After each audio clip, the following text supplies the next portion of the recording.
This is a how-to video for the fuel injector O-rings. On this particular car, I could see the O-rings were visibly old and worn, and then when the car's running, I could smell the fuel out of the injectors.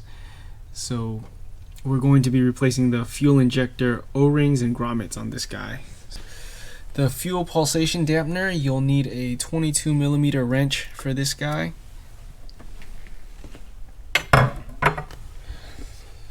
These are the fuel injector grommets and then the O-rings. So these go into the fuel rail. These sit in the cylinder head. I've seen kits before that come with a third set of O-rings or dampers that have like a slit cut in the middle. I don't know what car that's for, but if you have a Corolla, all you need is these two sets of guys. For that pulsation dampener, you will need two different crush washers, and then there's the part numbers. They're relatively expensive for what they are. Like these are like $147 a piece. These were like $2 something a piece. But if you see the shape of this is important because these tangs center on the fuel pulsation dampener. Otherwise, like when you tighten that thing down, you don't know if this thing will shift around and actually seal. And then this is also a specific size. So if you're taking off that dampener, these are one-time use. Make sure to replace both of these guys. So before you take the injectors out, you want to relieve fuel pressure so that fuel doesn't come spraying out everywhere when you try to do this job. The easiest way for me to do it, there's a big 2-pin connector for the fuel pump in the trunk of a hatch in a coupe. And that's for the fuel pump. So I disconnect that, try to start the car. The car will like probably fire for a little bit and then die. And that's how you relieve the fuel pressure. So when you do this job, like a minimal amount of fuel spillage will come out. Alright, so I took the PCV hose off, brake booster hose off, disconnected all 4 injectors. You can see the pulsation dampener is hitting the TPS right now. Both of us probably don't want to reset this TPS. So if you undo the 3 fuel rail bolts, you can actually wiggle this guy this way, and you should be able to get enough clearance to unscrew this guy.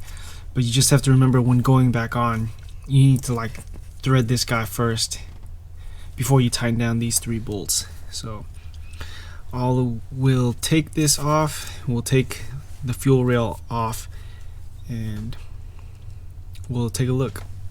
Some stuff that's kind of disappointing to see: the tang for this guy's like bent up because I don't know what the hell someone was doing, and then that washer that we're supposed to replace is like smashed to shit. So someone obviously had this on more than once and like kept tightening it harder and harder. What's ended up gonna happen is you're gonna damage this guy or strip out the fuel rail. So make sure there's these two one-time use. You need to replace these two every time you take off the pulsation damper. See, I have some towels down there soaking up the excess fuel that came out. I forgot to mention, before you do any of this, it'd be a good idea to blow compressed air through all of here, because dust and crap gets stuck in here and you don't want it to fall inside the engine or inside the fuel system. So the injector ports I cleaned out with just brake clean, a paper towel, and a long screwdriver. Blew out everything again. Got these guys loaded up, the dampers, O-rings, and I'm gonna leave these guys off, and I'll show you why. So I'll put these guys directly into the cylinder head first. I found that if you try to install the injector with this guy attached and put all them 4 at once, it's really hard to get these guys to seat and seal correctly. So I've had vacuum leaks like that before. So my preferred method to do this is to put these 4 in the cylinder head and then insert these 4 at once with these guys already in there. I am going to use silicone spray to lubricate the O-rings the nozzles, and then these guys. WD-40 works well also, but sometimes WD-40 like evaporates or like goes down too quickly, and then it's not lubricated anymore. So I prefer to use silicone spray. Alright, I got the injectors in there. So as you can tell, I left the rail in the car, so I just picked up the rail and I plugged in each injector through the top, and then slowly it takes some finesse, wiggle down and adjust each injector as needed into each individual hole. And you can see there's no gap right now, so these guys are fully seated. If there's a gap and you think like, oh, I'll just tighten it down and the gap will go away, something's probably out of place. You don't want to take the risk like you pinch the O-ring or injectors like out of place or something. So you know you're good when there's no gap in these fuel rail spacers, and this guy's solid right now. So again, because the TPS gets in the way, we'll thread in the damper. Don't forget the 2 washers. Yeah, we'll thread in the damper right now, and then we'll connect the injectors last. After you're done, make sure the fuel pump is connected. Oh, before everything, yeah, disconnect the negative battery before you work on the car too.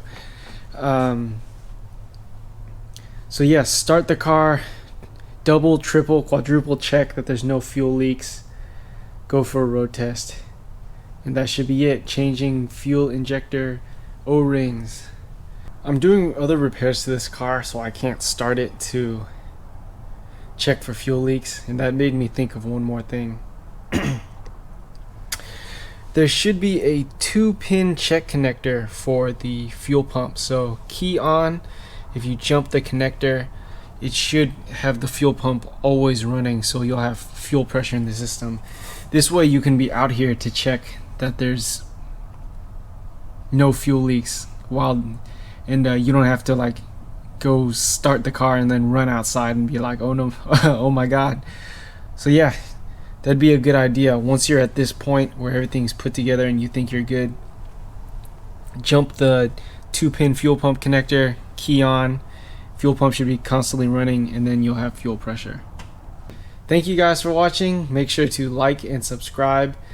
CM Autohaus is an Amsoil and Verus Engineering dealer, so if you have any questions or you want a price quote, please let me know so I can continue to make videos and work on these guys. Yeah, thanks again, you guys. Until next time.